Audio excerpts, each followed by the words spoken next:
Nah, kita tahu kemarin Komisi 12 DPR RI ini sebenarnya sudah melakukan sidak ya Mas ya? Betul. Sudah melakukan sidak di 2 SPBU, Betul. milik Pertamina sama milik swasta. Ya. Nah, ini hasilnya gimana nih Mas?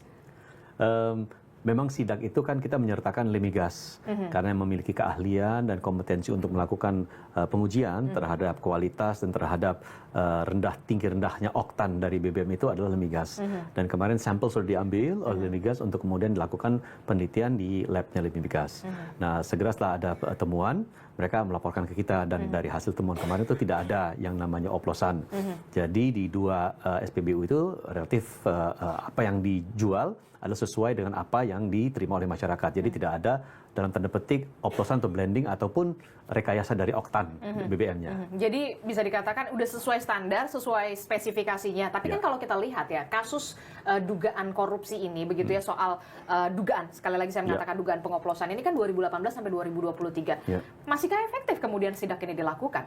Saya kira efektif karena hari ini kan baru kita ketahui bahwa ternyata ada permasalahan yang sangat besar di Pertamina dan kita juga baru ketahui bahwa ternyata dampaknya itu terhadap kerugian negara itu potensinya sangat besar.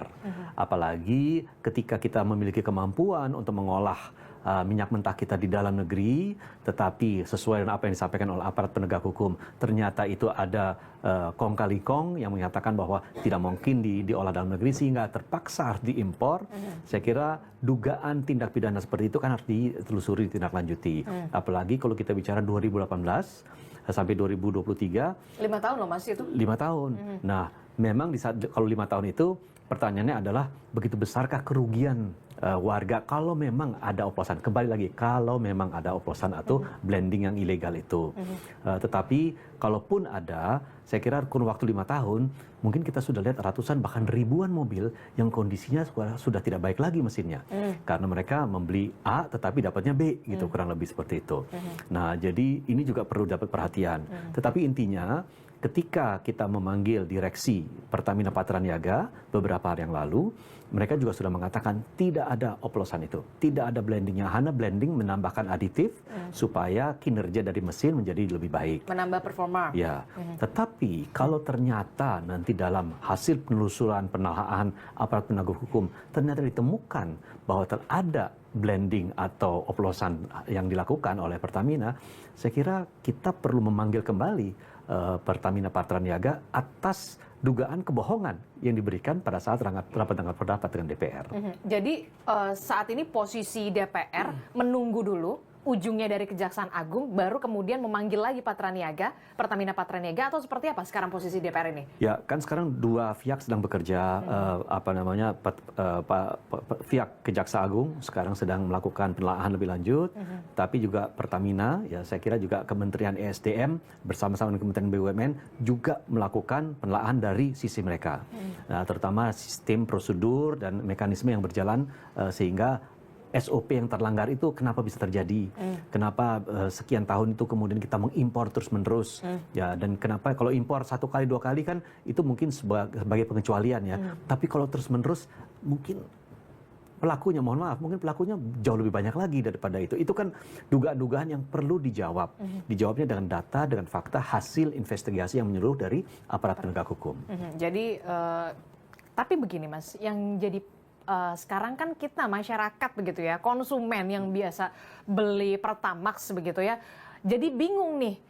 Jadi sebenarnya dioplos atau enggak? Karena Kejagung sudah keluar diksi itu begitu ya, kemudian Pertamina Patraniaga kemudian juga membantah.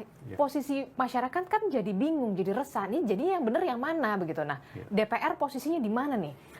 Kita dalam hal ini memang mendorong agar segera hasil penelaahan, pendalaman itu segera bisa disampaikan kepada publik. Tujuannya satu, jangan sampai kemudian kita memperpanjang keresahan publik ini, karena publik kan juga sudah begitu resah sehingga sangat rentan untuk dimasuki unsur-unsur atau ya info-info yang kemudian menambah resah mereka yang belum tentu benar. Ya, apalagi sekarang segala sesuatu tuh melalui media sosial cepat sekali penyebarannya, sangat sekali penyebaran cepat sekali. Itulah yang ingin kita cegah biar agar publik mendapatkan kepastian dari siapa? Dari pihak-pihak yang memang memiliki otorisasi untuk memberikan, misalkan Direktur Utama Pertamina yang memberikan memberikan pernyataan itu. Kemudian misalnya Jaksa Agung atau Jaksa Agung yang membidangi masalah tindak pidana ini korupsi, dialah memberikan pernyataan itu. Termasuk juga dalam hal ini misalkan saja Menteri BUMN ya selaku kuasa pemegang saham dari Pertamina yang bisa menyampaikan hal itu untuk memberikan keyakinan kepada publik bahwa